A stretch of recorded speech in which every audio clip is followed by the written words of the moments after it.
Olá, estamos de volta para a segunda parte da nossa aula e agora nós vamos tratar do tópico do nosso livro, que é a terceira tese, a missão apostólica. Bom, a força dominadora da igreja pentecostal, ou seja, a força dominadora da igreja pentecostal é o poder do Espírito Santo evidenciado no seu ministério profético escatológico, ou seja, a parousia, ou seja, na crença do retorno do Senhor Jesus Cristo como Rei, como Senhor. Então, a igreja pentecostal é necessariamente profética e escatológica.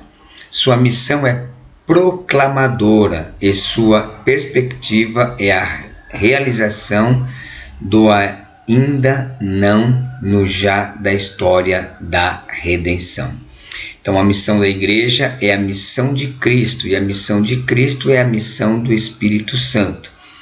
A missão do Espírito Santo é a realização e o cumprimento da missão do Pai por meio da igreja.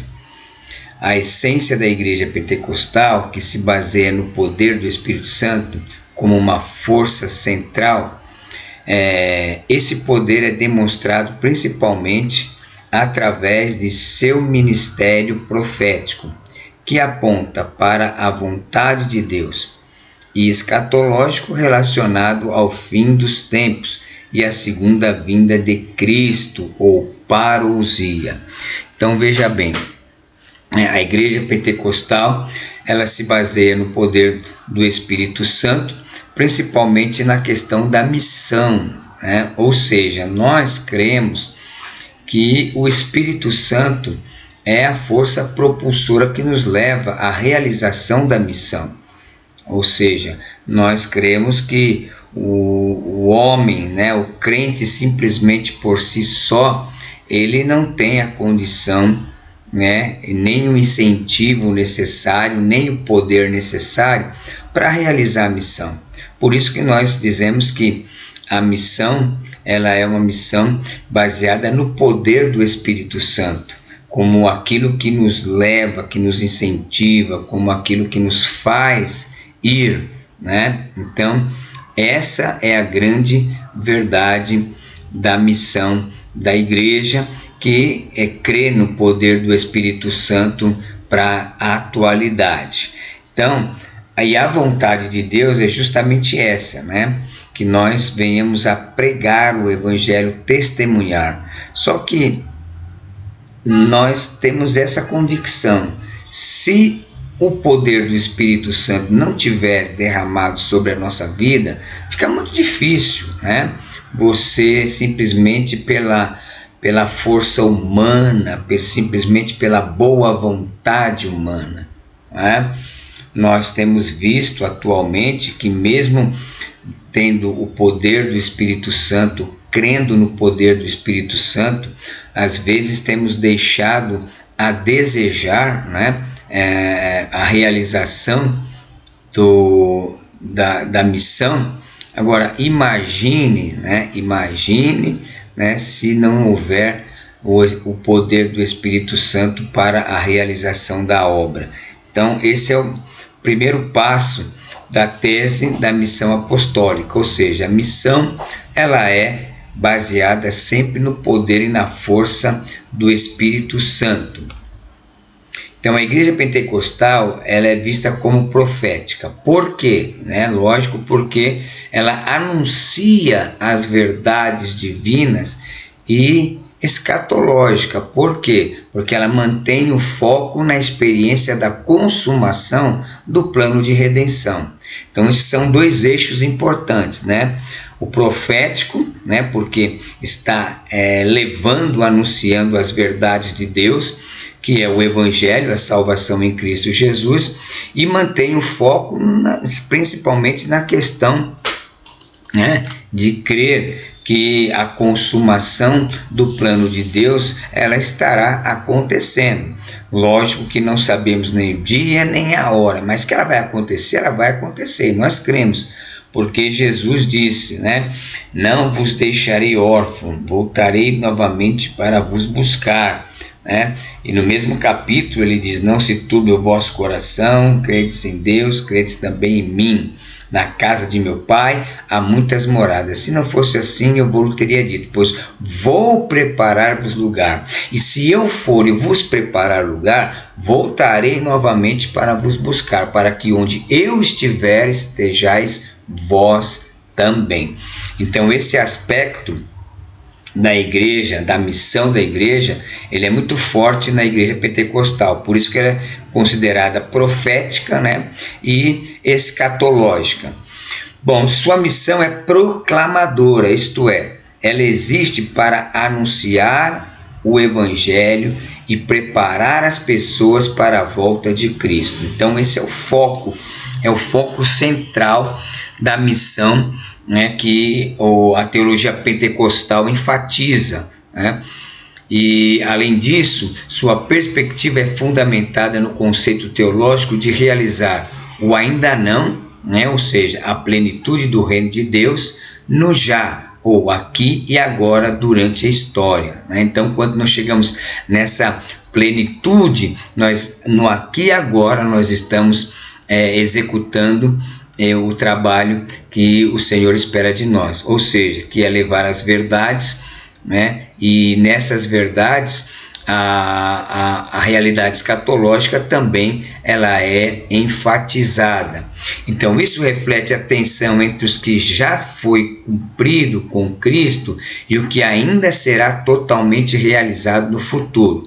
Então nós temos, né, na mensagem aquilo que já foi feito, né, que foi o nascimento, a encarnação, que nós dizemos, né, a vida, né, o nascimento, ministério, vida, né, morte e ressurreição do Senhor e a sua ascensão. Então esses são os fatos históricos que ocorreram comprovadamente e que nós anunciamos. E anunciamos também dentro desse bojo a realidade do reino, da plenitude do reino, que também vai acontecer em algum momento da história, que nós não sabemos ainda qual será esse momento, mas ele também acontecerá e será realizado no futuro.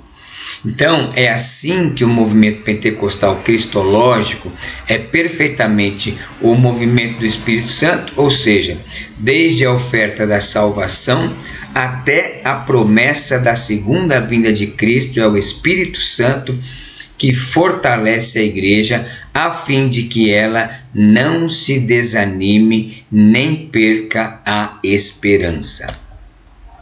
Sendo assim, não há motivo para separarmos a obra do Espírito Santo da obra do Senhor e Salvador Jesus Cristo, já que o ministério do Espírito Santo se tornou a continuidade do ministério de Jesus. Então, nós até falamos alguns momentos atrás sobre essa questão, né, da separação que algumas teologias eles executam, e nós temos ela como uma obra completa dentro da bênção da salvação. Bom, movimento pentecostal missional, né? Um papel do Espírito Santo na missão da igreja. Fora do Ocidente, a igreja está explodindo em rápido crescimento e influência. E os principais especialistas nos dizem que muito disso é devido a manifestações sobrenaturais do Espírito Santo. Necessária é uma defesa bíblica e teológica esclarecida desse papel do Espírito na missão da igreja. Então, o Espírito Santo desempenha um papel central e indispensável na missão da igreja. Desde o início da era cristã, no dia de Pentecostes, ele capacitou os discípulos com poder para serem testemunhas de Cristo em todo o mundo. Né? Atos 1:8, como nós já citamos aqui. Mas vós recebereis poder ao vir sobre vós o Espírito Santo, e ser-me-eis testemunha tanto em Jerusalém como em toda a Judéia e Samaria e até os confins da terra. Então, essa capacitação não se limita a habilidades humanas, né? Mas inclui manifestações sobrenaturais que autenticam a mensagem do Evangelho, com sinais, milagres e a ousadia de proclamar a palavra de Deus em contextos desafiadores. Às vezes muitas pessoas dizem que muitos milagres não têm acontecido dentro da igreja hoje, né? Mas uma coisa é real: se nós sairmos das portas para fora da igreja e começarmos a evangelizar, sinais vão acontecer, porque a promessa do Senhor é estes sinais, né, vão acontecer. Em nome dele nós vamos expulsar demônios. Expulsar demônio é relativamente um milagre. Quem consegue expulsar um demônio, né, na sua própria força, na sua própria palavra? Ninguém. Mas no nome de Jesus Cristo nós conseguimos expulsar demônios. Quantas vezes pessoas são curadas através de uma oração? Quantas vidas são libertas, né, de situações terríveis, de vício, de tantas outras coisas, com o poder do Evangelho? Então, milagres têm sempre acontecido todos os dias. Eu sempre digo, né? Você quer ver um milagre? Olha para você mesmo, né? Olhe no espelho, você vai ver um milagre. Então, todas essas questões, né, fazem parte dessa capacitação e que o Espírito Santo dá a todos aqueles que se dispõem a levar a mensagem, né, do Evangelho no poder do Espírito Santo. Então, em diversas regiões fora do Ocidente, o crescimento da igreja tem sido marcado por essa atuação direta do Espírito, transformando vidas e culturas de formas impactante e evidente. Então, a compreensão teológica desse fenômeno requer uma abordagem que integre, né, a experiência e a Bíblia, ou seja, a experiência é a experiência pessoal, né, que aqueles que creem, né, têm com o Senhor.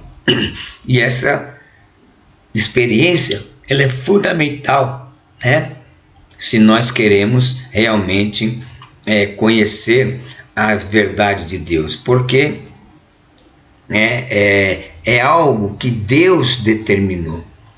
Como assim? A pessoa aceita Jesus Cristo, ela passa a orar, a buscar a presença de Deus. Quando ela é batizada com o Espírito Santo, acontece o que aconteceu com os discípulos, né?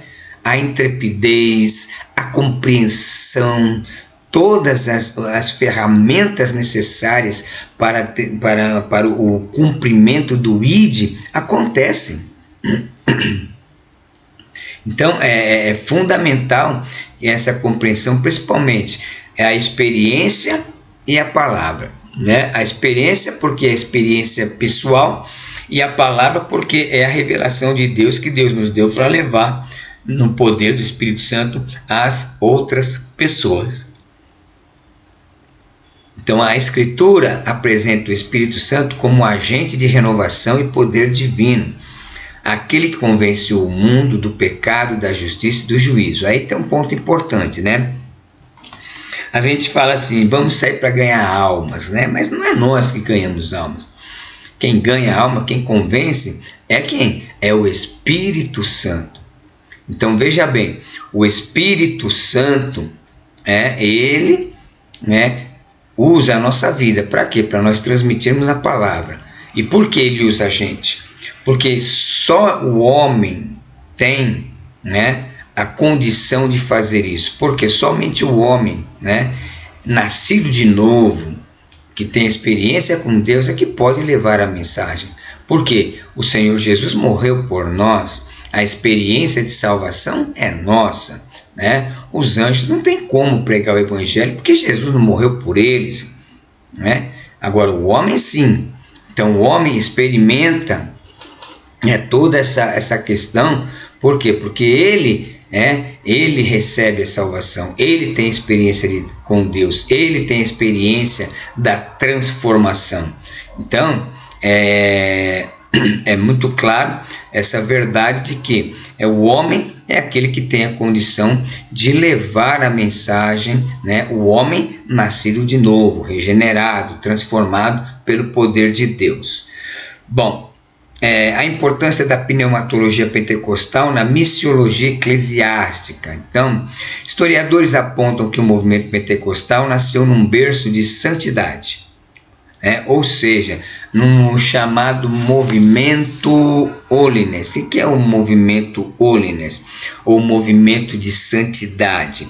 É um movimento cristão protestante que surgiu nos Estados Unidos, no século XX, tendo suas raízes no metodismo e em seus ensinamentos sobre santificação. Tá?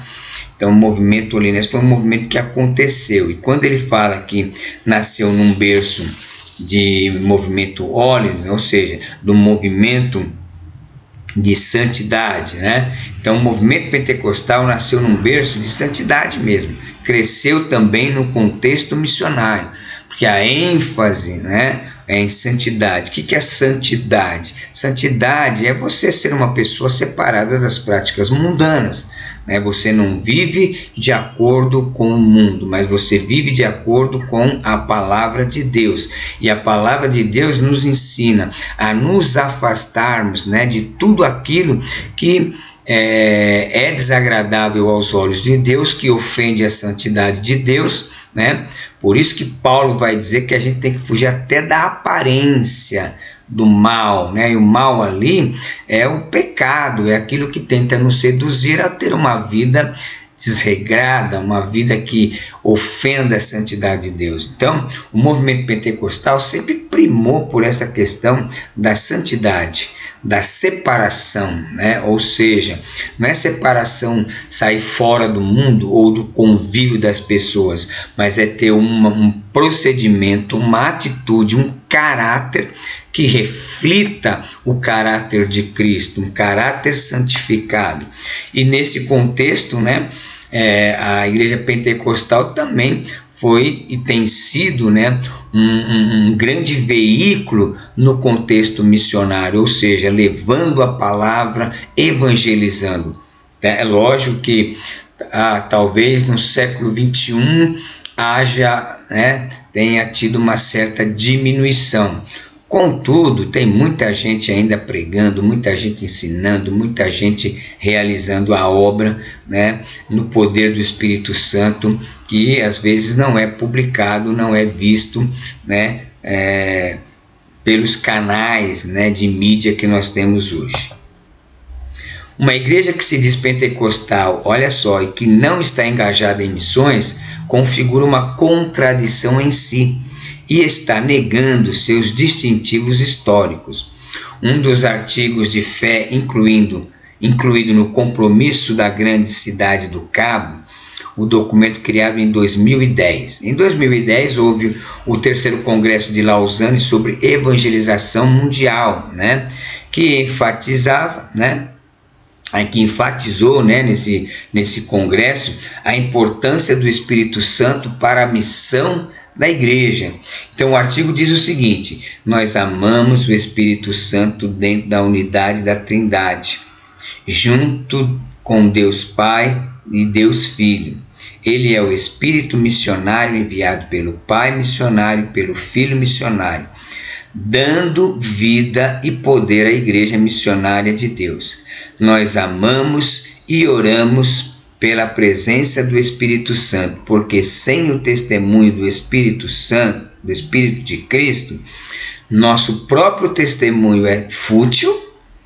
Sem a obra convincente do Espírito Santo, nossa pregação é vã.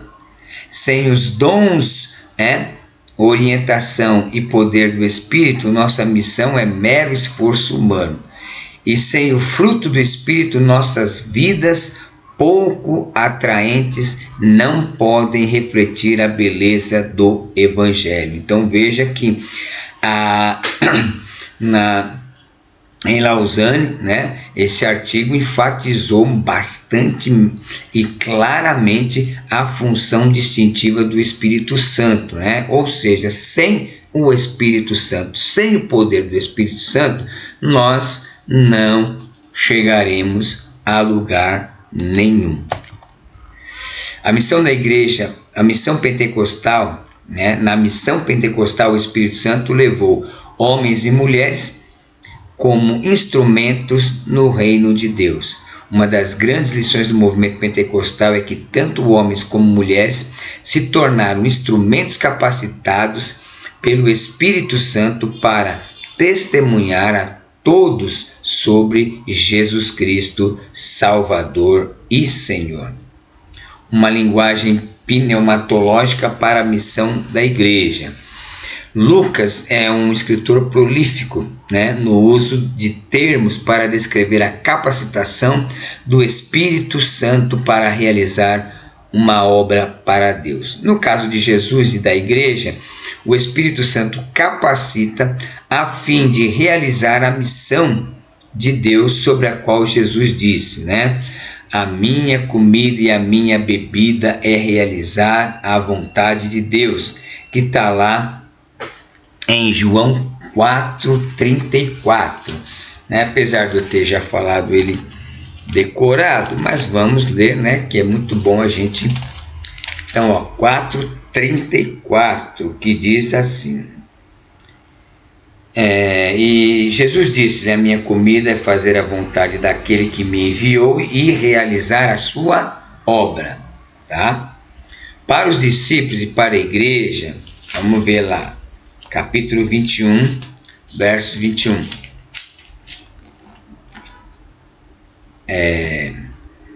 Vendo Pedro a esse, disse a Jesus, capítulo 20, perdão, capítulo 20, verso 21.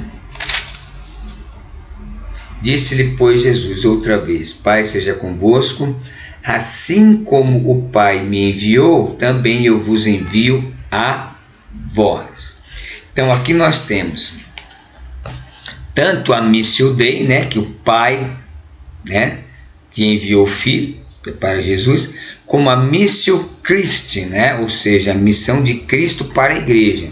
Então o Pai enviou o Filho e o Filho enviando a igreja. Então, do Pai para o Filho e para e agora de Jesus para a igreja. Então, assim nós cumprimos a missão.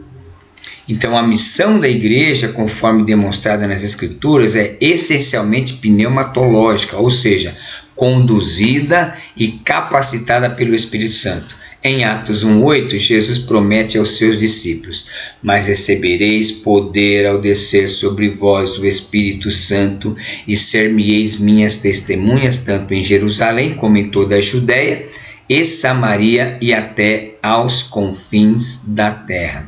Então, essa declaração aponta que a missão de Deus só pode ser realizada no poder do Espírito, né? Como eu disse alguns minutos atrás, que habilita os crentes a testemunharem eficazmente de Cristo em todas as nações. O Espírito Santo é quem dá ousadia, sabedoria e direção, transformando pessoas comuns em agentes do reino de Deus. Então, a missão da igreja, portanto, não é apenas uma tarefa humana, mas uma obra divina que depende do Espírito para a sua execução. Então, veja que está ficando bem claro para nós que não tem como, né, para a igreja, né, pentecostal, para os pentecostais, não tem como exercer uma obra para Deus, e principalmente a obra do ID, se não houver atuação do Espírito Santo, se não houver atuação, né, de Deus, né, Espírito, para que essa missão seja cumprida. Agora, cabe a nós, né? Cabe a nós que cremos buscar, né? Porque o poder de Deus e o Espírito Santo não é simplesmente algo que acontece, né? Instantaneamente, né? Acho que essa é a palavra melhor colocada. Por quê? É uma coisa que você tem que buscar, tem que se ter o desejo, né? Veja que o apóstolo Pedro, ele diz assim à igreja: ó, desejai afetuosamente, né, o leite não contaminado, né? Ou seja, que ele é, né, o alimento, né? Porque a palavra de Deus é alimento, então você tem que desejar. Da mesma forma, esse poder de Deus, essa manifestação de dons espirituais, é algo que nós devemos desejar. Deus dispõe para nós, Deus coloca ali, ó, você quer, eu te dou, tá? Porque a promessa é para vocês, para vossos filhos, para tantos quanto Deus chamar. Agora, precisa querer, precisa haver a parte humana do desejo. Não, eu quero, Senhor, eu quero viver esse poder, eu quero viver essa atuação do teu Espírito. Porque Deus, ele respeita, né? Eu sei que outras teologias não creem no livre-arbítrio, né? Mas nós cremos, né? Então Deus nos dá a opção, escolher, querer, buscar, ou ter aí à sua disposição o poder, né? Mas não querer, deixar para lá, como ter o poder e querer receber, viver e atuar no poder do Espírito Santo. Então é muito importante para nós pentecostais, né, principalmente a gente que estuda teologia, entender isso, tá? Talvez às vezes parece uma coisa muito simples, não, nós cremos no poder do Espírito Santo, mas nós temos que entender todos esses detalhes, né, para que a gente possa construir uma teologia fundamentada na palavra, né, e para, no nosso caso, na experiência também, porque se isso não acontece, né, fica difícil, né? Fica difícil para você exercer até o ministério, a chamada e ser um canal, né? Ou seja, ser a boca de Deus no mundo. Se não houver o poder do Espírito Santo na vida do crente para realizar essa missão, se não acontecer isso, ó, recebereis poder ao descer sobre vós. Sem isso, não dá para ser uma testemunha eficaz. Pode até ser uma testemunha, né? Mas aquela testemunha que não impacta ninguém. E não é isso o que o poder do Espírito Santo traz a nós, né? O poder do Espírito Santo traz um poder que é reconhecido, que é vivido, né? Que é percebido sempre de forma positiva para o reino de Deus. Bom, além disso, o Espírito Santo desempenha um papel central na proclamação do Evangelho e no estabelecimento da igreja. Em Atos 2, no dia de Pentecostes, o Espírito capacitou os apóstolos a falar em diversas línguas, permitindo que a mensagem do Evangelho fosse compreendida por povos diferentes, por povos de diferentes nações. Esse texto é bem conhecido, mas vamos dar uma pinceladinha nele para ver, porque algumas pessoas equivocadamente acham que no dia de Pentecostes foi língua dos anjos e tal, mas por pura falta de entendimento, tá? Deixa eu ver aqui. Vamos lá, Atos 2. Olha só, eu vou a partir do verso 4. E todos foram cheios do Espírito Santo e começaram a falar em outras línguas, conforme o Espírito Santo lhes concedia que falassem. E em Jerusalém estavam habitando judeus, varões religiosos de todas as nações que estão debaixo do céu. E correndo aquela voz, ajuntou-se uma multidão e estava confusa, porque cada um os ouvia falar na sua própria língua.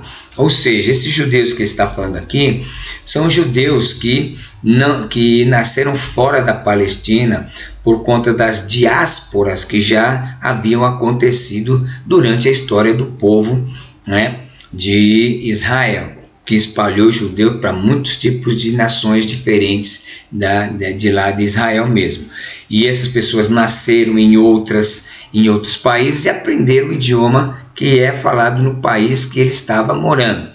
E aí, quando começaram a ouvir, eles falaram, peraí, essas pessoas não são galileus? Ou seja, são judeus que nasceram aqui na Palestina, nunca saíram daqui? Como é que ele está falando no meu idioma da terra que eu nasci lá? Tá? E todos pasmavam e se maravilhavam, dizendo uns aos outros: pois que não são galileus todos esses homens que estão falando? Como, pois, os ouvimos, cada um na nossa própria língua em que somos nascidos? Aí tinha lá pardos, medos, elamitas, né? Os que habitavam na Mesopotâmia, Judéia, Capadócia, Ponto, Ásia, Frígia, Panfilha, Egito, partes da Líbia, Cirene, forasteiros romanos, cretenses, árabes, todos os temos ouvidos em nossa própria língua falar das grandezas de Deus. E todos se maravilhavam e estavam suspensos, dizendo uns aos outros: que quer dizer isto? E tinha lá os zombadores, né, que achavam que eles estavam embriagados. Então, veja, né, que é o que está dizendo aí, né, em Atos 2, no dia de Pentecostes, o Espírito capacitou os apóstolos a falar em diversas línguas, permitindo que a mensagem do Evangelho fosse compreendida por povos de diferentes nações.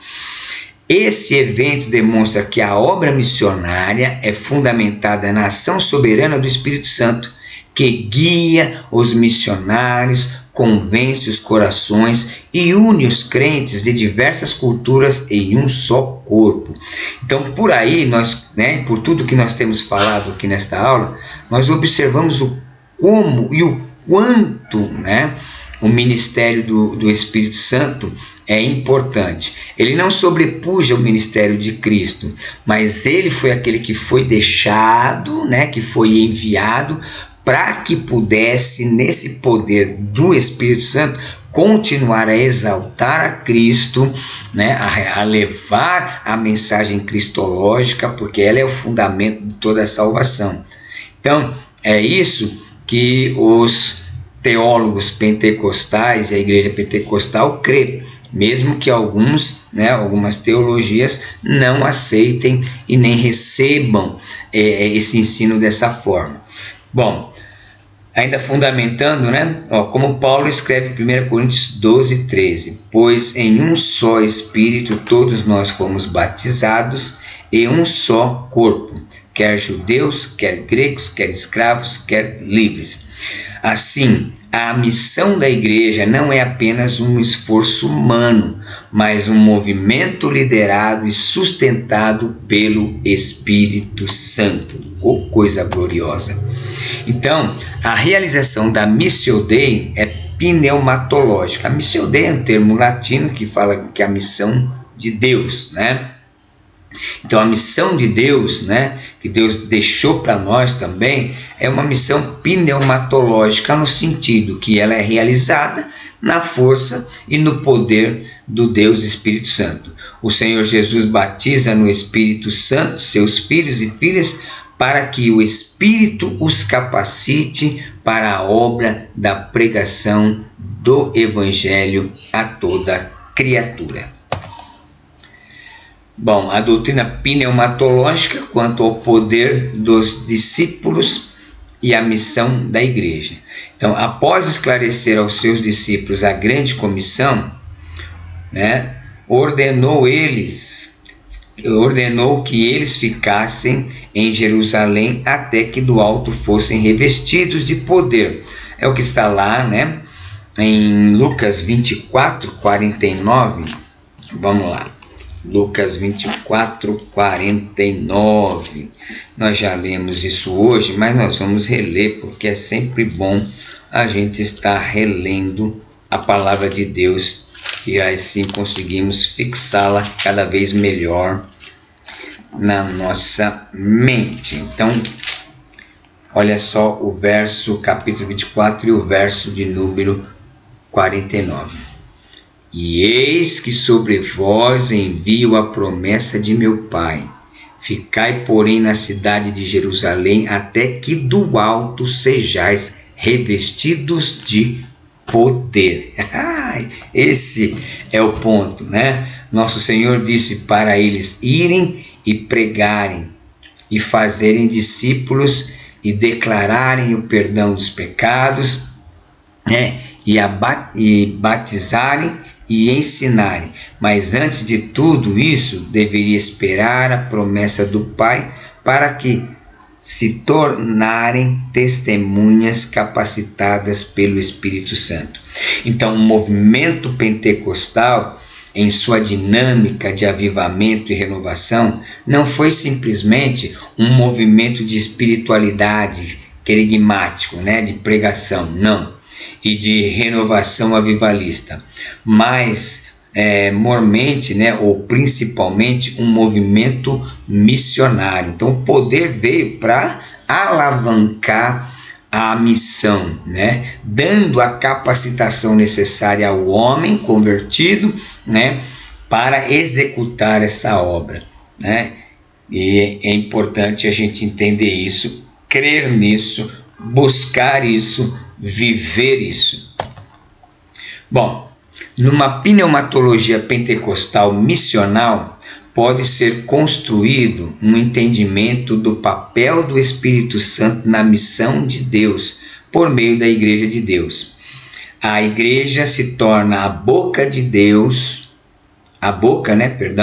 as mãos e os pés de Deus, Deus Espírito Santo, na realização da missão de Deus Pai, para a proclamação da obra de Cristo Jesus, Deus Filho. Por isso, a missão pneumatológica deve ser também trinitária. A pneumatologia pentecostal é universal, pois anuncia o Evangelho a todas as criaturas. Seu enfoque é o núcleo da grande comissão, fazer discípulos de todas as nações. Então, como nós observamos, nesse tema principal, o movimento pentecostal e a cristologia, então, quando nós analisamos bem mais profundamente, não há contradição, não há nenhum tipo de separação, a missão de Jesus, a missão do Espírito Santo. Veja, nós vemos isso como uma obra completa, a obra central em Cristo, o Salvador, o Redentor, que morreu, ressuscitou, está ao lado do Pai, conquistou a salvação para nós. E o Espírito Santo, nesse plano, ele faz o quê? Ele capacita, ele reveste, ele traz dons, ele produz os frutos do Espírito. Então, é uma ação conjunta. Então, não tem nenhum tipo de separação no sentido, o Filho e o Espírito Santo. Não, é uma obra completa que está dentro dos planos que Deus idealizou para a salvação da humanidade. Eu peço que você continue lendo o nosso livro base, fazendo os exercícios, e qualquer dúvida, me mandem aí as dúvidas e nós estaremos esclarecendo na medida em que chegarem as dúvidas. Peço perdão porque eu fiz os slides e acabei falhando na revisão e muitos nomes de Deus aí saíram em letra minúscula e o nome do Espírito Santo me perdoa. Isso é um erro que não pode acontecer, mas infelizmente aconteceu. Mas como tinha que fazer essa aula para a gente não atrasar, que nós temos mais 2 aulas ainda, eu espero que você me compreenda nisso e eu, antes de mandar os slides para vocês, alunos, eu vou estar fazendo todas essas correções. Amém? Que Deus abençoe, fiquem na paz do Senhor e até a próxima aula.